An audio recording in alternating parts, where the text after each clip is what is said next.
fat. Just hearing the word makes some people nervous.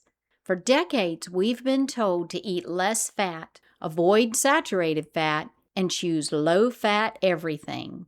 But what if we've been asking the wrong question? What if the real question isn't, should I eat fat? What if it's, which fats did God design my body to use? Today, we are going to clear away one of the biggest nutritional myths of our time and discover why healthy fats are not something to fear. They're something your body was created to need. So let's make healthy eating simple again, but God's way. Hey friend, are you tired of feeling confused about nutrition and what foods are actually healthy? Do you want simple, practical steps to feed yourself and your family with confidence? If so, you're in the right place. Hi, I'm Tracy, and each week I'll help you understand food labels, how to choose healthy ingredients, and discover God-designed foods that support true wellness. Welcome to Godly Nutrition. Grab your pen and paper, and let's make healthy eating simple again. The Godly Nutrition Podcast is your place for cutting through the confusion surrounding healthy eating and returning to simple principles rooted in God's design for our bodies. Each episode offers practical wisdom, biblical encouragement, and clear guidance to help you confidently make healthier choices for yourself and your family. For more resources on whole foods, grain milling, and homemade bread, visit my website, breadroots.com, where you'll find education and inspiration for living a God-honoring, nourishing lifestyle from the kitchen outward. I'll leave all the details in the show notes. This podcast is for educational purposes only, not professional advice.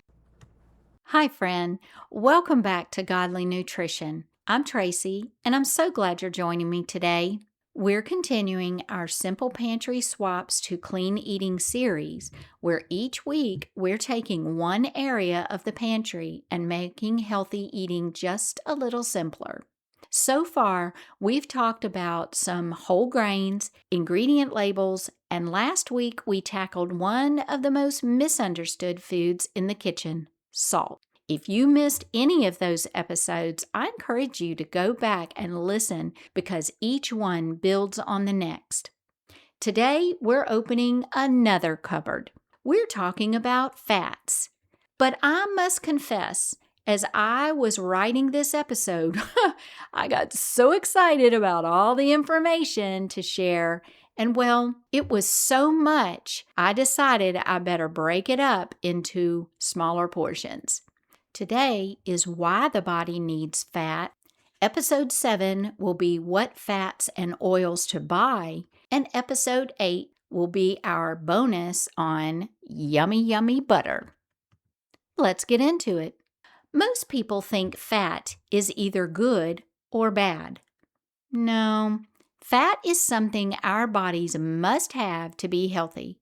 God created many different kinds of fats, and each one has a purpose. The confusion begins when we lump them all together. Today, we're going to discuss why we need fat. So picture yourself standing in the baking aisle staring at all those oils, bottles and jars everywhere. Vegetable, corn, soybean, of course canola, olive oil, coconut and avocado oils, tallow and lard. And then there's peanuts and sesame and oh goodness, there's so many more. And if that wasn't confusing enough, there's colorful labels and promises of health. Yep, heart healthy, light, natural, cholesterol free. After a while, you almost need a dictionary just to buy cooking oil. And you ask, what am I supposed to buy? You're not alone. But before we talk about what belongs in our shopping cart, we first need to understand something much more important. Why did God create fat in the first place? Because once you understand that, everything else becomes much simpler. One thing I love about Scripture is that God is intentional. Nothing He created was by accident. God declared everything He made was very good, and that includes fats. Psalms 24 reminds us, the earth is the Lord's and everything in it. That includes the foods He created to nourish our bodies. Throughout this series, we've noticed something quite interesting. God creates something good, man changes it, they process it, then refine it, and more than not, often blame God's original creation for the problems caused by their altered versions. We've seen that with grains, we've seen that with salt, and I believe we see much of the same thing with fats. Now, I'm not suggesting that every food made by man is automatically bad, but I believe it's wise to begin with the foods God designed before assuming they need to be improved. I mean, He is the great creator and all, right? So I propose fats are really our friend. God put some form of fat in every food He created. Did you hear that? Yes, even broccoli has a smidge of fat. We must then clarify one of the biggest misconceptions in nutrition. Fat is not optional. Nope. Why? Your body absolutely requires fat. In fact, every single cell in your body depends on fat. Healthy fats help build and maintain the structure of our cells. They are needed for hormone production and brain health, and crucial for the body to absorb those all-important antioxidants. You know, vitamins A, D, E, and K. Vitamins that simply cannot do their job without dietary fat. Think about that. God designed certain nutrients to work together with fat. That's not a mistake. That, again, is His design. Your brain also depends heavily on fat. Healthy fats provide a steady source of energy and help us feel satisfied after a meal by slowing digestion. Have you ever noticed that when you eat a meal with healthy fats, you're usually satisfied for much longer, and you don't find yourself wandering into the kitchen an hour later looking for a snack? God designed food to nourish us, not just fill us up. So today is not about eating more or less fat. It's about understanding the kinds of fats God created and using them wisely. Often, the nutrition experts make fats sound so complicated. You've probably heard the terms like saturated fat, monounsaturated, polyunsaturated. How about omega-3, omega-6, hydrogen oils, and trans fats? And before long, your eyes just glaze over. But I want to make this easy.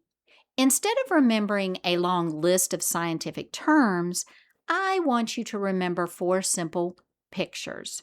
We will call them strong fat, gentle fat, the delicate fat, and the factory fat.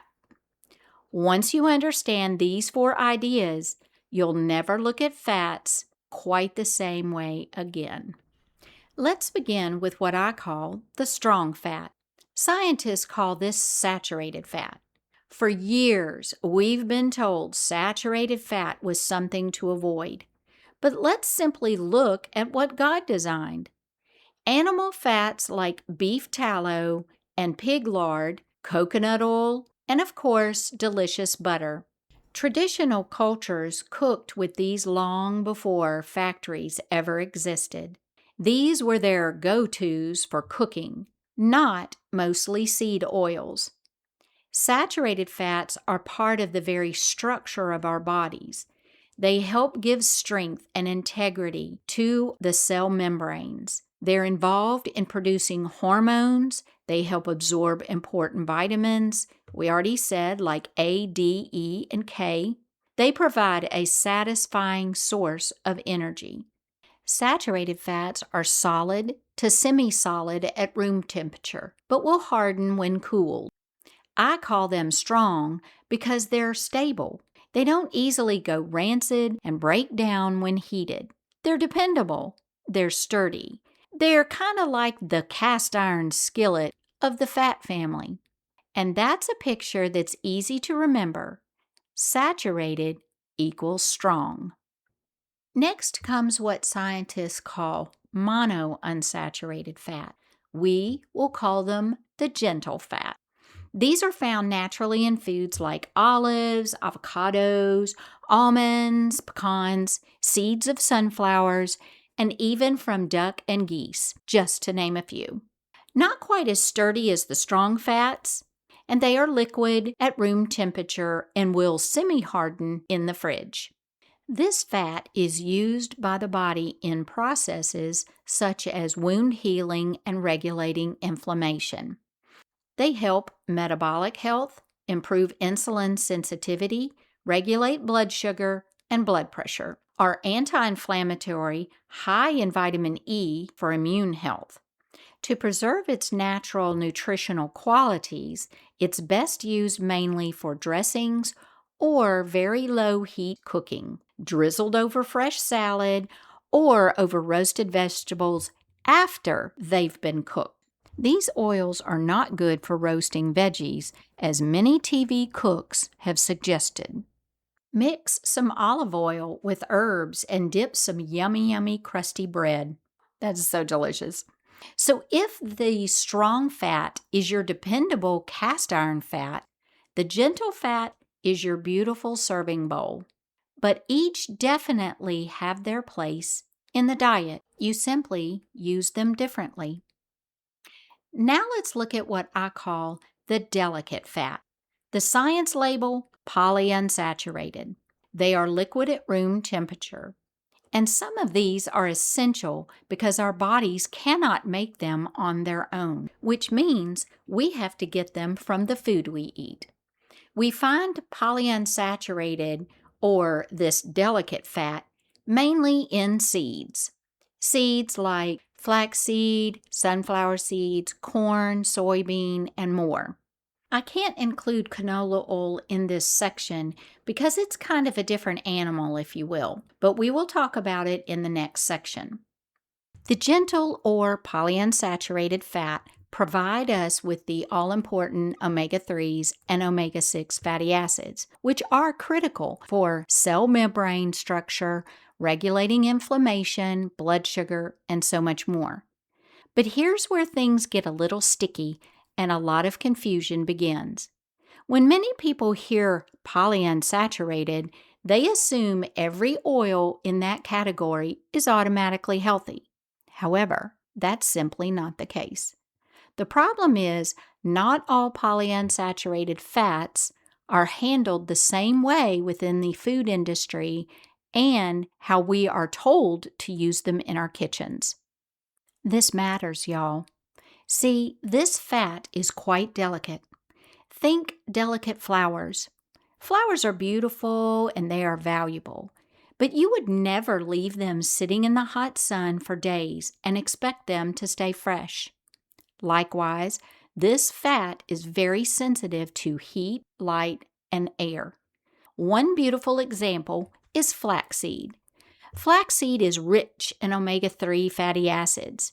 To use them, they should be ground fresh and used quickly in foods like baked goods, cereal, oatmeal, salads, and even pour them into cooked chili or sauces. Notice something important though. I said freshly ground flaxseed, not oil. I know there are some flaxseed oils in the refrigerated section, but again, the valuable nutrients have already oxidized away. So never use a bottle of any polyunsaturated fat that has been sitting on a warm grocery shelf for months. Remember, not all fats are created equal. Finally, we come to what I call the factory fats. Now, this is where much of today's confusion lies. It's all about the processing, people. Most commercial seed oils go through extensive industrial processing, large-scale production using high-pressure crushing, high heat, and chemical extraction, along with deodorizing processes that damage delicate nutrients. This applies to most oils like corn, vegetable or soybean oil, safflower, sunflower, and cottonseed oils, and of course, canola oil.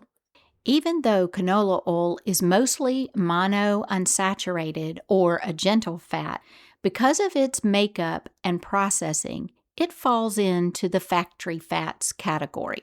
Most versions of these commercial seed oils are from genetically modified seeds and are high in omega-6 fatty acids, while being very low in omega-3s. Can you say not natural and high inflammation? Plus, due to the high heat processing, these oils are rancid from the get-go and should be avoided when at all possible. There are some cold-press versions, but we will talk about them at a later date. Now, don't panic if you've been using these oils. Most of us have and certainly grew up with many of them. This isn't about guilt, it's about learning.